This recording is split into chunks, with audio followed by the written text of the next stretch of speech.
ये विषय है। कभी परसों के दिन साधु राम सिगोते ने मेरे खिलाफ बताया कि मेरी माँ की फर्जी नियुक्ति है और मेरी नियुक्ति फर्जी है, मेरी बीवी की नियुक्ति फर्जी है। मैं पत्रकार बंधुओं को ये बताना चाहता हूँ कि मेरी माँ को 29/9/87 में 24 दैनिक वेतन पे कार्यरत सफाई कर्मचारियों की 2 वर्ष की परीक्षा अवधि में नियमित किया गया था।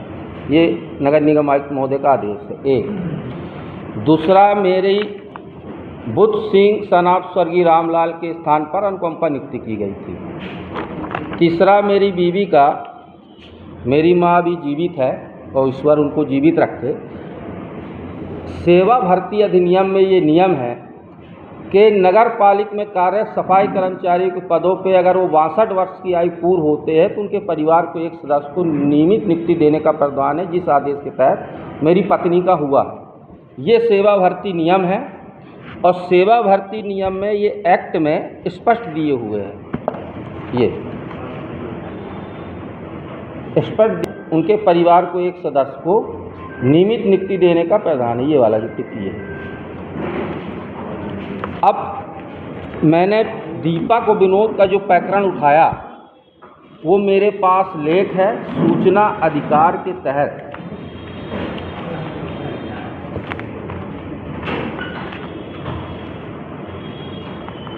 भर्ती नियम में ये दिया गया है कि दरोगा का पद सीधे 100% पदोन्नत का पद है, ना कि सीधी भर्ती का।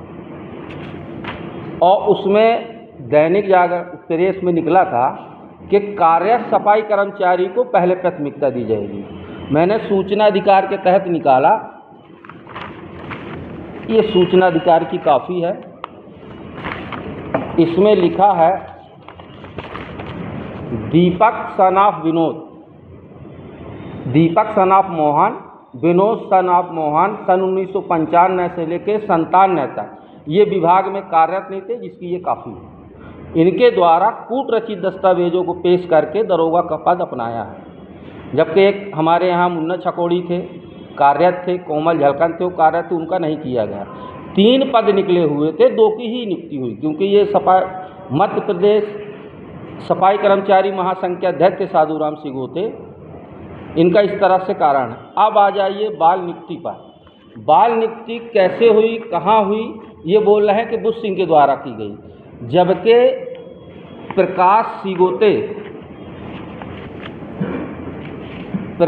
सिगोते द्वारा, वो वार्ड क्रमांक 23 का दरोगा है प्रकाश सिगोते, और सैनिटरी इंस्पेक्टर के प्रभारी पद पे स्वतंत्र प्रभार है। इसके द्वारा मास्टर में हाजिरी भरी गई, रजिस्टर में भरी गई, जो बाल न्यायालय में अभी बंद है, इसके द्वारा फर्जी किया गया, ना कि जबकि मेरा कोई लेना देना नहीं, मैं छोटा सा कर्मचारी हूँ, मैं कहीं और कार्यरत हूँ। ये अनावल सबको परेशान करता। इसका प्रकाश सिगोते का एक प्रकरण और आया था, चिरौला मंदिर, वार्ड क्रमांक 43 या 27। उसमें क्या है, कैद में नहीं बाहों की बुलबुल थी। क्या लिखा है इसमें, कैद में नहीं प्रेमी के बाहों में थी बुलबुल। और प्रकाश सिगोते द्वारा अपने साले को मास्टर में नाम लिखा था, भुजबल ललता प्रसाद का। उसका ये फर्जी हाजिरी दे रहा था, उसका साला लड़की लेके फरार हो गया था। मैंने शिकायत की थी। इसका काम ही मास्टर फर्जी बनना और आय से ज़्यादा संपत्ति रखना। साधु राम सिगोते एक सफाई कर्मचारी पद पे था सन 1992 पे। एक टूटी साइकिल से चलता था। इसकी संपत्ति की भी जांच होनी चाहिए। मेरे पास कुछ फोटोग्राफ हैं इसकी संपत्ति के। अब साधु राम सिगोते बैठ के चैनल में कहते हैं कि ये फर्जी है, ये है, ये उसका कारनामा है। साधु राम सिगोते सन 1992 में नियमित सफाई कर्मचारी के पद पे कार्यरत थे। ठीक, इन्होंने फर्जी अंक सूची बना के 2003 में उप स्वास्थ्य पर्यवेक्षक का पद इन्होंने हासिल किया। यहाँ नहीं रुके, ओरिएंटल इंश्योरेंस कंपनी में ये कार्यरत थे साधु राम, जिसकी मैंने तारीख लिखी है। ये सन 1993 में थे। फिर जब इनको पता चला कि ये बड़ा फर्जीवाड़ा है तो इन्होंने त्याग पत्र दिया। 10/6/2006 को साधु राम सिगोते ने त्याग पत्र दिया, जिसका ये ओरिएंटल इंश्योरेंस का पत्र भी है, जिसमें उसका नाम है, ये साधु राम सिगोते का। फर्जीवाड़ा ये करता है, हम छोटे से कर्मचारियों को परेशान करता है। 2005 में इनके भाई की नियुक्ति हुई है। इनके खिलाफ अगर कोई बोलता है, क्योंकि साधुराम सिगोते मानसिक रूप से प्रताड़ित है, ये अपने ऊपर गोली चला लेता है, पगला जाता है, गोली चला लेता है, गरीब कर्मचारियों को फंसा देता है। 2005 में साधुराम सिगोते ने अपने ऊपर गोलीकांड कराया और गरीब कर्मचारी जो इसका विरोध कर रहे थे, इसके भाई का, इसके द्वारा गोलीकांड में उन गरीबों को फंसा दिया गया। वो बाइज्जत न्यायालय से बरी हुए, जो मेरे पास वो भी FRI की कापी भी है। 21/3/2005 ये साधुराम का कारनामा है। ये पगला जाता है इसके भाइयों के खिलाफ, इसके खिलाफ बोलो तो गोली चला लेता है। मेरा इनके परिवार के भाइयों से आग्रह है कि साधुराम पूर्ण रूप से मानसिक रूप से विक्षिप्त है, अनपढ़ है, क्योंकि ये पढ़ा लिखा नहीं, कक्षा 4 पास है नगरीय स्कूल से, उसका भी मेरे पास रिकॉर्ड है। ये विक्षिप्त हो गए, कहीं गोली चला लेता, कहीं परिवार के ऊपर हमला न कर दे। मेरे इनके परिवार से हाथ जोड़ के निवेदन है कि ये इनको डॉक्टर कहाँ दिखाएं, इलाज कराएं, ये मेरा आप लोगों से कहना है। हमको 2009 से श्रीमान जी परेशान किए हैं और उस दिन वो चैनल के माध्यम से बोल रहा था कि हमको नोटिस, डबल बेंच में गए हैं, हम सुप्रीम कोर्ट तक जाएंगे। ऐसा कुछ नहीं है, ना ये मेरे खिलाफ कोर्ट गया, ना कुछ। एक अमन कुमार सफाई कामगार है दुबिया डंकी का, ये दूसरे के कंधे में बंदूक चला के उन गरीब कर्मचारियों को फंसाता है, उनसे मेरे ऊपर आक्रमण कराता है, कोर्ट जाता है। ये कहीं नहीं मेरे खिलाफ गया, केवल मेरी शिकायत बस पत्रकार वार्ता में करता है और इसके भाइयों की जांच जारी है। तो जांच को गुमराह करने के लिए अनाप शनाप बयान देता है। अभी पत्रकार वार्ता में आपको विवाद मैंने सब डॉक्यूमेंट्स दिखा दिए हैं विभागीय, आप इसकी जांच कर सकते हैं। मेरे ऊपर जो लगाया गया वो सब निराधार है। केवल ये मानसिक रूप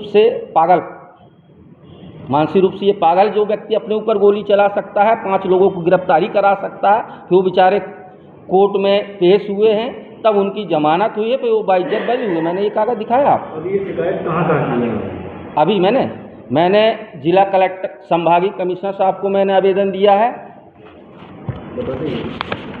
आपको आवेदन दिया है, माननीय जिला कलेक्टर को दिया है, नगर निगम आयुक्त को दिया है, संपरीक्षण में दिया है। इतना ही नहीं, इसका जो एक बेटा है अरविंद सिगोते, उसके द्वारा दादी की जगह नाती को दी गई, जबकि ये एक्ट रखा है भाई साहब, कहीं भी दादी की जगह नाती को किसी प्रकार की नियुक्ति नहीं दी जा सकती।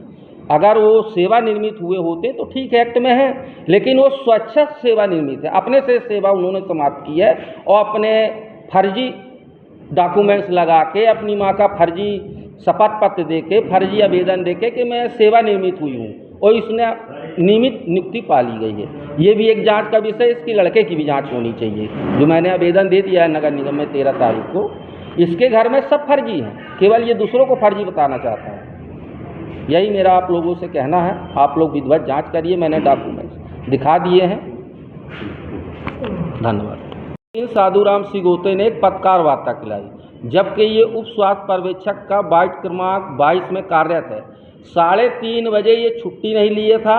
मेरा स्वास्थ्य अधिकारी से निवेदन है, ऐसे कर्मचारी को तुरंत निलंबित कर देना चाहिए, क्योंकि ड्यूटी पीरियड में आप पत्रकार वार्ता नहीं करा सकते, क्योंकि आप एक कर्मचारी आचार संहिता का पालन करना चाहिए। ये पत्रकार वार्ता कर रहा था, 3:30 बजे का टाइम था, जबकि हम लोग ड्यूटी कर रहे थे। इसके खिलाफ कड़ी से कड़ी, माननीय आयुक्त महोदय से निवेदन है, कड़ी से कड़ी इसके खिलाफ कार्रवाई करनी चाहिए।